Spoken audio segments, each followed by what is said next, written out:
നമസ്കാരം. പൊളിച്ചെഴുത്തിലേക്ക് സ്വാഗതം. കഴിഞ്ഞ ആഴ്ച നമ്മൾ അഗ്നിപത്ത് എന്ന മിലിറ്ററി റിക്രൂട്ട്മെൻറ്റിനെ പറ്റിയായിരുന്നു ചർച്ച ചെയ്തുകൊണ്ടിരുന്നത്. ഈ മിലിറ്ററി റിക്രൂട്ട്മെൻറ്റിൻ്റെ പല വശങ്ങൾ നാഷണൽ സെക്യൂരിറ്റി അഡ്വൈസറായ അജിത് ഡോവൽ നമുക്ക് വിശദീകരിച്ച് തരുന്ന ഒരു ഇൻ്റർവ്യൂവിൻ്റെ പല ഭാഗങ്ങളാണ് ഞാൻ നിങ്ങളെ കാണിച്ചത്. അതുതന്നെയാണ് തുടർന്ന് കാണിക്കാൻ പോകുന്നത്.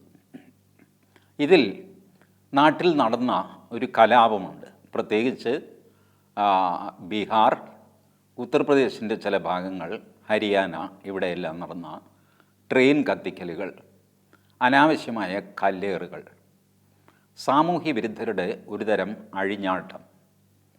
അതിനെ നേരിട്ടത് പോലീസിനെ വെച്ചിട്ടാണ്. 1-2 സ്ഥലത്ത് ചില്ലറ വെടിവെപ്പ് വരെ ഉണ്ടായി. ഇങ്ങനെ ഇത്രയധികം ബഹളം വയ്ക്കാൻ കാരണം എന്തായിരുന്നു? സാമൂഹ്യ വിരുദ്ധർ ഏത് സമരത്തിലും നുഴഞ്ഞു കയറി ആ സമരത്തിൻ്റെ സ്വഭാവം അക്രമത്തിലേക്ക് തിരിച്ചുവിടുന്നത് ഇതാദ്യമായിട്ടൊന്നുമല്ല. പക്ഷേ മോദി സർക്കാർ അധികാരത്തിൽ വന്നതിന് ശേഷം ഏകദേശം ഏത് സമരവും തുടങ്ങുന്നത് തന്നെ കലാപത്തിലാണ്. തുടങ്ങുമ്പോൾ തന്നെ കലാപം. കാർഷിക സമരം നിങ്ങളെടുത്ത് നോക്കുക. ആദ്യമേ തന്നെ നാഷണൽ ഹൈവേ അങ്ങ് ബ്ലോക്ക് ചെയ്തു. പിന്നെ ട്രാക്ടറും കൊണ്ടുവന്ന് ഓടിച്ച് ഡൽഹിക്ക് ഉള്ളിൽ കയറി ചെങ്കോട്ടയിൽ ഖാലിസ്ഥാൻ്റെ പതാക പറത്തി. എന്തെല്ലാം ബഹളം! അന്ന് വാസ്തവത്തിൽ ഡൽഹി പോലീസും ഇന്ത്യൻ സൈന്യവും വല്ലാതെ സംയമനം പാലിച്ചു. അത്രയും പാടില്ലായിരുന്നു എന്ന് വിശ്വസിക്കുന്നവനാണ് ഞാൻ. ചെങ്കോട്ടയിൽ കയറി ദേശീയ പതാക അല്ലാതെ ഒരു പതാക ആരെങ്കിലും പറപ്പിക്കാൻ ധൈര്യപ്പെട്ടാൽ ആ സെക്കൻഡിൽ അവനെ വെടിവെച്ച് താഴെയിടാനുള്ള ഉത്തരവാദിത്വം ഡൽഹി പോലീസിനും പട്ടാളത്തിനുമുണ്ട് എന്ന് ഞാൻ കരുതുന്നു. അത് ചെയ്യാത്തതിൻ്റെ ഫലം അനുഭവിക്കേണ്ടിയും വന്നു. പിന്നീട് കാർഷിക ബില്ലുകൾ നരേന്ദ്രമോദി പിൻവലിച്ചു. ഒരു ഭരണാധികാരി എന്നുള്ള നിലയ്ക്ക്, അല്ലെങ്കിൽ ഒരു രാഷ്ട്രീയക്കാരൻ എന്നുള്ള നിലയ്ക്ക് അദ്ദേഹത്തിന് അതിന് ന്യായങ്ങളുണ്ടാവാം. ഇല്ലെന്ന് ഞാൻ പറയില്ല, അദ്ദേഹത്തെ കുറ്റവും പറയില്ല. പക്ഷേ അത് ഈ സാമൂഹ്യ വിരുദ്ധർക്ക്, ദേശവിരുദ്ധർക്ക് കൊടുത്ത ഒരു സന്ദേശം മോദി സർക്കാർ ഭീഷണിക്ക് വഴങ്ങും എന്നുള്ളതായിരുന്നു. എന്നിട്ടും ഞാൻ ഈ പറഞ്ഞ ഉത്തരത്തോട് ഭാഗികമായിട്ട് മാത്രമേ നമ്മളുടെ അജിത് ഡോവൽ യോജിക്കുന്നുള്ളൂ. അദ്ദേഹം പറയുന്നത് ഇതിൽ 2 വിഭാഗമുണ്ട്. ഇതിനെ ഒരു സമരം എന്നുള്ള രീതിയിൽ കാണണ്ട, ഒരു പ്രതിഷേധ പ്രകടനം. അത് ജനാധിപത്യത്തിൽ അനുവദനീയമാണല്ലോ, അങ്ങനെ കണ്ടാൽ മതി. പ്രതിഷേധിച്ച കുറച്ച് പേരുണ്ട്. അവരുടെ പ്രശ്നം പുതിയ എന്ത് വന്നു കഴിഞ്ഞാലും ഒരു ഭയം ആളുകൾക്കുണ്ടാകും. നിങ്ങളുടെ ഇലക്ഷൻ ID കാർഡും ആധാറുമായിട്ട് ബന്ധിപ്പിക്കണം എന്ന് പറയുമ്പോൾ നിങ്ങൾക്കൊരു അസ്വസ്ഥത. അല്ല, അതെന്തിനാണ്? ഇനിയിപ്പോൾ എന്തെങ്കിലും കുഴപ്പം വരുമോ? റേഷൻ കാർഡും ആധാറുമായിട്ട് ബന്ധിപ്പിക്കണമെന്ന് പറയുമ്പോൾ ഒരു പേടി. ഇനി എങ്ങാനും റേഷൻ ഇല്ലാതെ പോകുമോ? പുതിയ പുതിയ സാധനങ്ങൾ വരുന്നു, എല്ലാം കൂടെ ഇത് ഇടിഞ്ഞു പൊളിഞ്ഞ് പ്രവർത്തിക്കാതെ ആകുമോ? ഇങ്ങനെയൊക്കെയുള്ള പേടി.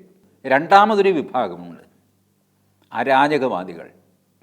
അവർ സമൂഹത്തിൽ കുഴപ്പം തുടങ്ങാൻ കാത്തിരിക്കുകയാണ്.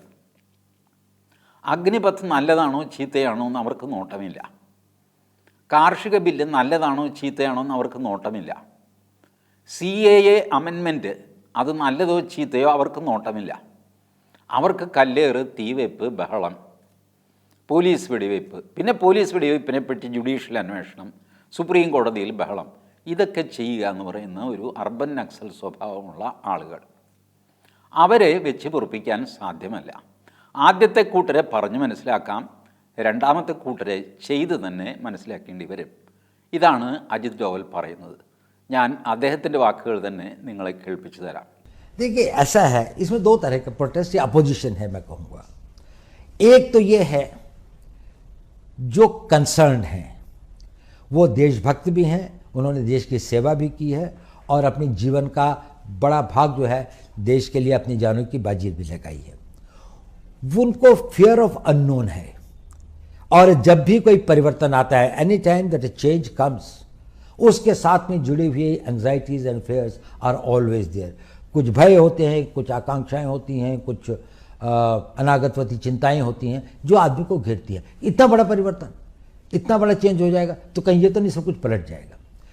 तो ये हम इसको समझ सकते हैं। इसके लिए आपने देखा होगा, यदि आपने 15 तारीख जून के बाद में जैसे जैसे इन लोगों को अधिक सूचना और पूरी बात का पता चल रहा है, और भी बातों का समय के साथ पता लगेगा, वैसे वैसे ये लोग इसको समझ रहे हैं कि ये तो हमारी बड़ी पुरानी आवश्यकता थी, इसमें हमारे वेटरन्स भी शामिल हैं और ये एक अच्छी चीज़ है। उनके कंसर्न हैं कि इनका क्या होगा। अब उनको पता लग रहा है कि इनके लिए भी एक भविष्य निश्चित करने की योजना है। उनको ये लग रहा है कि आर्मी के अंदर में जो एक्सपीरियंस लोग रहेंगे कि नहीं, अब उनको भी पता लग रहा है कि नहीं, आर्मी तो एक्सपीरियंस लोगों की, आर्मी डिमोबिलाइज हो रही है, ये लोग तो रहेंगे ही, और इसके बाद में जो आएंगे वो अग्निवीर के स्ट्रीम से आएंगे, वो एक दूसरे स्ट्रीम से आ रहे हैं, पर यही फिर आगे इनके 5 साल 6 साल 15 साल ये और सर्विस करेंगे। तो उनकी वो जो भय और आकांक्षाएं हैं उनमें धीरे धीरे कमी आ रही है। एक दूसरे वर्ग है, उसका ना राष्ट्र से कोई मतलब है, ना राष्ट्र की सुरक्षा से कोई मतलब है, ना वो राष्ट्र के प्रति इतने समर्पित हैं। उनके they are conflict entrepreneurs. What they want is that they want a conflict in the society. They would like to create anything which is close to the anarchy. Now these are the person who will go for stone throwing, demonstrations, burning the trains and others, not what is the cause. But wherever there is an opportunity, they think that they can emotionalize or mislead the people, or they can have this thing. जो अग्निवीर बनने वाला होगा वो ना किसी प्रलोभन में आता है, ना वो किसी से बहकाया जा सकता है, ना वो किसी के द्वारा दुष्प्रचार के लिए प्रेरित किया जा सकता है। ये जितने लोग हैं, मुझे नहीं लगता कि ये वो लोग हैं जो कि सेना के लिए और सेना में जाने के लिए बहुत इच्छुक है।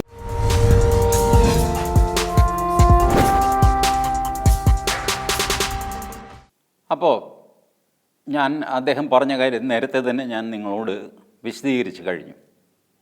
ഇനി അഗ്നിപഥിനെതിരെ വിചിത്രമായ ഒരു ആരോപണം കേൾക്കാനിടയായി. അതിനും അജിത് ഡോവൽ മറുപടി പറയുന്നുണ്ട്. സംഭവം എന്താണെന്നറിയാമോ? 4 വർഷം കഴിഞ്ഞ് പുറത്തിറങ്ങുന്ന ഒരു ചെറുപ്പക്കാരൻ, മിലിറ്ററിയിൽ നിന്ന് പുറത്തിറങ്ങുന്ന ചെറുപ്പക്കാരൻ, അയാൾക്ക് തോക്ക് ഉപയോഗിക്കാനറിയാം, മിസൈൽ ഉപയോഗിക്കാനറിയാം, ടാങ്ക് ഉപയോഗിക്കാനറിയാം, എല്ലാവിധ ആയുധങ്ങളൊക്കെ കൈകാര്യം ചെയ്യാനറിയാം. അയാൾ സാമൂഹ്യ വിരുദ്ധന്മാരാൽ വാടകയ്ക്ക് എടുക്കപ്പെടാൻ തയ്യാറായി നടക്കുന്നവനായിട്ട് മാറും. ഇങ്ങനെ മാറാൻ സാധ്യതയില്ലേ? RSSകാർ ഇവരെയെല്ലാം വിലക്കെടുത്തിട്ട് അവരുടെ ആൾക്കാരായിട്ട് മാറുകയും നാടെങ്ങും വെടിവെപ്പ് നടത്തുകയും ചെയ്യില്ലേ? വെടിവെക്കാനുള്ള പരിശീലനം കിട്ടിയ ആൾക്കാരല്ലേ ഈ പുറത്തേക്ക് ഇറങ്ങുന്നത്? എന്തൊരു ആർഗ്യുമെൻ്റാണെന്ന് ആലോചിച്ച് നോക്കും. ഇപ്പോൾ ഭാരതത്തിൽ എത്ര വിമുക്ത ഭടന്മാരുണ്ട്? മിലിറ്ററി സർവീസ് കഴിഞ്ഞ് പുറത്തിറങ്ങിയ ലക്ഷക്കണക്കിന് ആൾക്കാർ ഇപ്പോൾ ഭാരതത്തിലുണ്ട്. അവരൊക്കെ എന്താ തോക്കെടുത്ത് നാട്ടുകാരെ വെടിവെച്ച് നടക്കുക? അവരെയൊക്കെ ആരെങ്കിലും വാടകയ്ക്കെടുത്തോ? വാടകയ്ക്കെടുക്കാൻ സാധിക്കുമോ? പൊതുവേ ഫോഴ്സസിൽ നിന്ന് പുറത്തിറങ്ങുന്നവർ, അത് ആർമി, നേവി, എയർഫോഴ്സ്, പോലീസ്, മറ്റ് പാരാമിലിറ്ററി, NCC, ഇതിൽ നിന്നൊക്കെ പുറത്തിറങ്ങുന്നവരാരും തന്നെ സാമൂഹ്യ വിരുദ്ധരാകാറില്ല.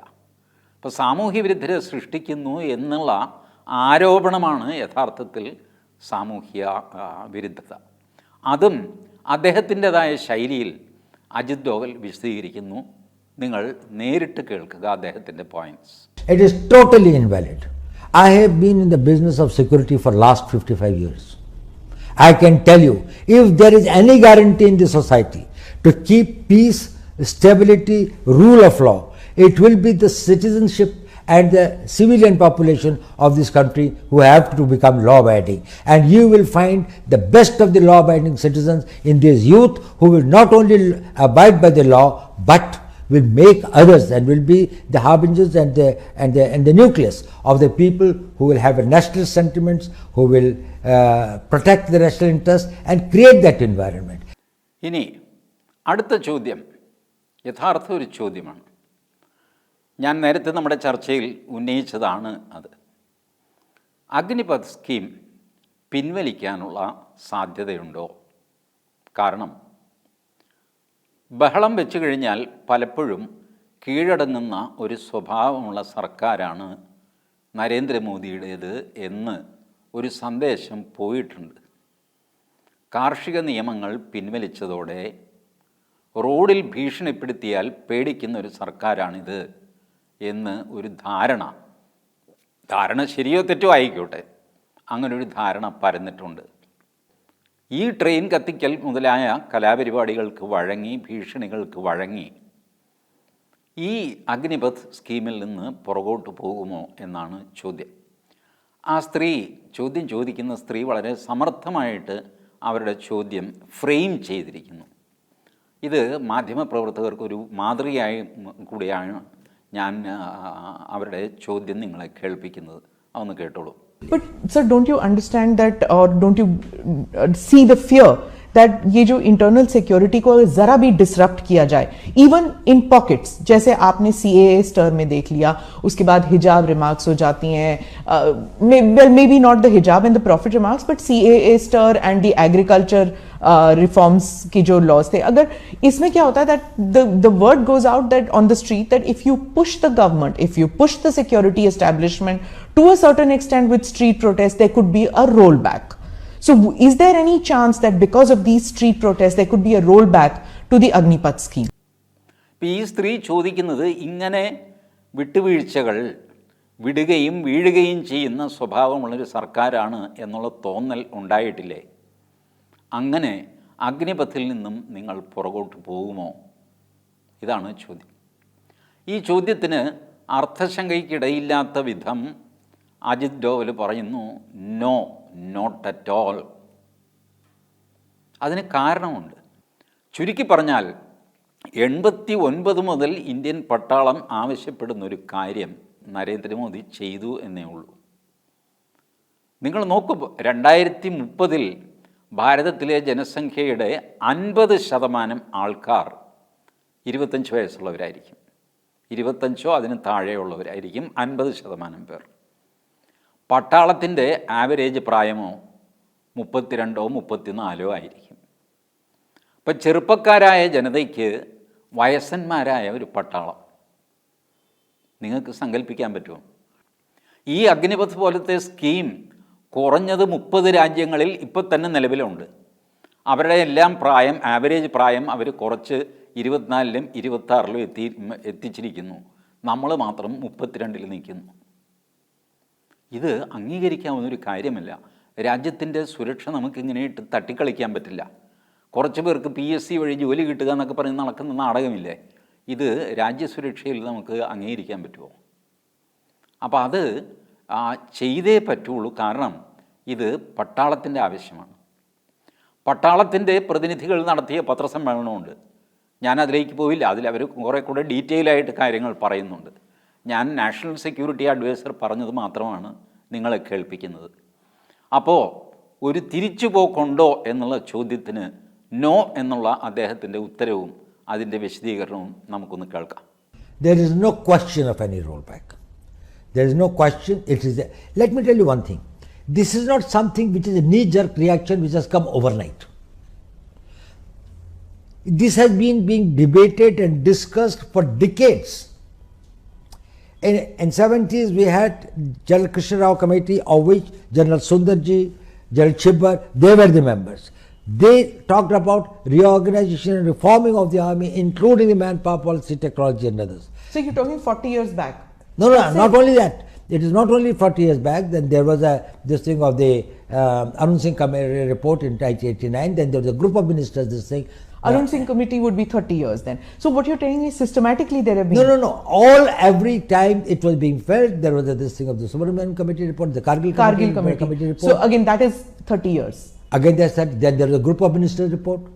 Okay. And then all these consistently had a refrain, go for a young army. So across the army's demand. Across different political parties which have been in power. But there was a problem. While everybody realized that it was necessary, nobody had the will and the ability to take the risks. I'll tell you an example. Ministry of Defence in 2006 wrote a letter to the Ministry of Defence wrote a letter to the Ministry of Home Affairs that we are thinking of implementing this thing. Will the CPMFs be able to take some people on the reserve for that. Home Ministry gave a reply to the Defence Minister's letter that we are forming a committee under the Director General BSF to examine the matter. That committee's report has never seen by anyone.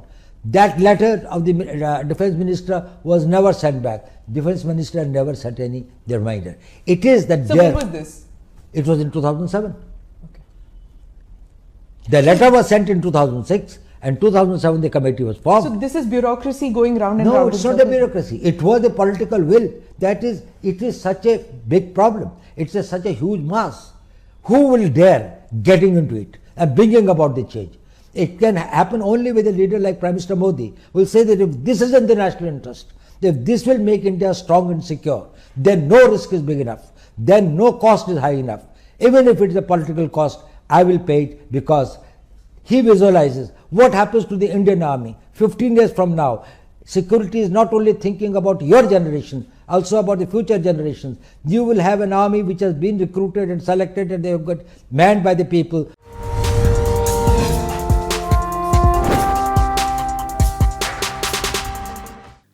അപ്പോൾ എല്ലാ രാഷ്ട്രീയ പാർട്ടികൾക്കും ഇതറിയാമായിരുന്നു, എല്ലാ സൈനിക മേധാവികൾക്കും ഇതറിയാമായിരുന്നു. 1989 മുതൽ ഇത് വേണ്ടതാണ് എന്ന് എല്ലാവർക്കും അറിയാമായിരുന്നു. പക്ഷേ ഒരു തീരുമാനമെടുത്തില്ല. തീരുമാനമെടുത്തത് നരേന്ദ്രമോദിയാണ്. ആ തീരുമാനത്തിന് എന്തെങ്കിലും വില കൊടുക്കേണ്ടി വന്നാൽ കൊടുക്കാൻ തയ്യാറാണ് എന്നുള്ളതാണ് നരേന്ദ്രമോദിയുടെ നിലപാട്. അത് രാഷ്ട്രീയമായ വിലയാണെങ്കിലും കൊടുക്കാൻ തയ്യാറാണ്. അടുത്ത തെരഞ്ഞെടുപ്പിൽ തോറ്റുപോകും, ഓ ശരി പൊക്കോട്ടെ, എന്നാലും പട്ടാളത്തിൻ്റെ ആവറേജ് ഏജ് കുറച്ച് അവരെ എഫിഷ്യൻ്റ് ആക്കുക. ഒരു ഭരണാധികാരി തെരഞ്ഞെടുപ്പ് മാത്രം നോക്കിയാൽ പോരാ. തെരഞ്ഞെടുപ്പും നോക്കാതിരിക്കില്ലല്ലോ, രാഷ്ട്രീയമല്ലേ. പക്ഷേ അത് മാത്രം നോക്കിയിട്ട് തെരഞ്ഞെടുപ്പിൽ ഞാൻ തോറ്റുപോകുമല്ലോ എന്ന് വിചാരിച്ചിട്ട് ഇതുപോലത്തെ കാര്യങ്ങൾ മാറ്റി വെച്ച് രാജ്യസുരക്ഷ തന്നെ അപകടത്തിലാക്കുന്ന രീതിയിലേക്ക് പോകാൻ പാടില്ല. ആ ഒരു റിസ്ക് ഒരു പ്രധാനമന്ത്രി ഏറ്റെടുത്തേ പറ്റുള്ളൂ. നിങ്ങൾക്ക് ഓർമ്മയുണ്ടല്ലോ, 10 വർഷം AK ആൻ്റണി ഡിഫൻസ് മിനിസ്റ്ററായിരുന്നു. അഴിമതിക്കാരനേ അല്ല, 10 പൈസ വാങ്ങിയില്ല. ഫലത്തിൽ സംഭവിച്ചത് എന്താ? 10 പൈസയുടെ സാധനവും അദ്ദേഹം ആർമിക്ക് വാങ്ങിച്ചു കൊടുത്തില്ല. കാരണം ഇത് വാങ്ങിയാലല്ലേ അഴിമതി ആരോപണം വരുള്ളൂ. ഒടുവിൽ അരുൺ ജെയ്റ്റ്ലി രാജ്യസഭയിൽ വെച്ച് പറഞ്ഞു, ഞങ്ങൾ ഒരഴിമതി ആരോപണവും ഉന്നയിക്കുകയില്ല, ദൈവത്തെ ഓർത്ത് നിങ്ങൾ പട്ടാളത്തിന് വേണ്ടത് വാങ്ങിച്ചു കൊടുക്ക്, ഞങ്ങളൊരു അക്ഷരം മിണ്ടില്ല, എന്ത് വിലയ്ക്ക് വേണമെങ്കിൽ മേടിച്ചു കൊടുത്തോ, കാര്യം നടക്കട്ടെ എന്ന് വരെ പറഞ്ഞു. എന്നിട്ടും ആൻ്റണി കുലുങ്ങിയില്ല. നിങ്ങൾക്ക് ഓർമ്മയില്ലേ, കൊച്ചിയിൽ ഒരു അന്തർവാഹിനിയിൽ പൊട്ടിത്തെറി ഉണ്ടായി, ഒരു ബാറ്ററി ഇല്ലാഞ്ഞിട്ട്. ബാറ്ററി വാങ്ങാനായിട്ട് പറഞ്ഞു, വാങ്ങിച്ചു കൊടുക്കാൻ ആളുണ്ടായില്ല. ബാറ്ററി വാങ്ങിയാൽ ബാറ്ററി വാങ്ങിയതിൽ അഴിമതി എന്ന് പറഞ്ഞ് പ്രതിപക്ഷം ബഹളം വെച്ചെങ്കിലോ എന്ന് ഭയന്നിട്ട് ഡിഫൻസ് ഡിപ്പാർട്ട്മെൻറ്റ് ബാറ്ററി വാങ്ങിയില്ല. അന്തർവാഹിനി പൊട്ടിത്തെറിച്ച് 7 നാവിക സേനാംഗങ്ങൾ മരിച്ചു. ആൻ്റണി വളരെ നല്ല ആളാണ്, പക്ഷേ രാജ്യത്തിന് ദോഷമായിട്ട് ഭവിച്ചില്ല അദ്ദേഹത്തിൻ്റെ ഈ നിഷ്ക്രിയത്വം. അപ്പം നരേന്ദ്രമോദി തീരുമാനിച്ചു, എനിക്ക് പൊളിറ്റിക്കൽ നഷ്ടമുണ്ടാകും, ഞാൻ തെരഞ്ഞെടുപ്പിൽ തോറ്റുപോകും, ശരി പൊക്കോട്ടെ, വിരോധമില്ല, എന്നാലും ഈ തീരുമാനം നടപ്പിലാക്കണം. കാരണം ഇത് സൈന്യത്തിന് ആവശ്യമുള്ള തീരുമാനമാണ്. ഇതിൽ വേണ്ടാത്ത കുത്തിത്തിരിപ്പുണ്ടാക്കുന്നത് നല്ല കാര്യമല്ല. ഒരു കാര്യം കൂടെ ആലോചിക്കുക, നമ്മുടെ നാട്ടിൽ അപ്രൻറ്റീസ് സമ്പ്രദായമുണ്ട്. 1 വർഷത്തേക്ക് ജോലി ഇല്ലേ? ഈ അപ്രൻറ്റീസ് പുറത്തിറങ്ങി കഴിഞ്ഞ് എന്താ ചെയ്യുക? അയാൾക്ക് 10 പൈസ കയ്യിൽ കൊടുക്കുകയില്ല. അഗ്നിപഥിലെ ആൾക്കാർ ഇറങ്ങുമ്പോൾ 11-12 ലക്ഷം രൂപ കൊടുക്കും. അപ്രൻറ്റീസ് 1 വർഷം ജോലി ചെയ്ത് ഇറങ്ങുമ്പോഴോ ഒന്നും കൊടുക്കില്ല, എവിടെയെങ്കിലും പോയി ജോലി കണ്ടുപിടിച്ചോളണം. ആകെ 1 വർഷം ജോലി ചെയ്തതിൻ്റെ ഒരു എക്സ്പീരിയൻസ് ഇയാൾ 1 വർഷം അപ്രൻറ്റീസായിട്ട് ഉണ്ടായിരുന്നു എന്നുള്ളൊരു സർട്ടിഫിക്കറ്റ് കിട്ടും. ഇങ്ങനെ ജോലി ചെയ്യുന്നവരില്ലേ? അവർക്ക് അവരുടെ ഭാവി എന്താകും എന്ന് ചോദിച്ചാൽ അവരാരും ട്രെയിൻ കത്തിക്കുന്നില്ലല്ലോ. പോട്ടെ, 89 ദിവസത്തേക്ക് ജോലി വാങ്ങുന്നവരുണ്ട് എംപ്ലോയ്മെൻറ്റ് എക്സ്ചേഞ്ച് വഴി, സത്യമാണല്ലോ, ഇന്നുമുണ്ട്. 90ാമത്തെ ദിവസം പിരിച്ചുവിടും. 91ാമത്തെ ദിവസം വീണ്ടും എടുത്തെന്നും വരും ആവശ്യമുണ്ടെങ്കിൽ. വീണ്ടും 89 ദിവസം കഴിയുമ്പോൾ പിരിച്ചുവിടും. ഇവരാരും ട്രെയിൻ കത്തിക്കാൻ ഇറങ്ങിയില്ലല്ലോ. എന്താ ഇവരെ പറ്റി ആരും സംസാരിക്കാത്തത്? എത്ര PSC റാങ്ക് ലിസ്റ്റാണ് കാലാവധി കഴിഞ്ഞു പോയത്?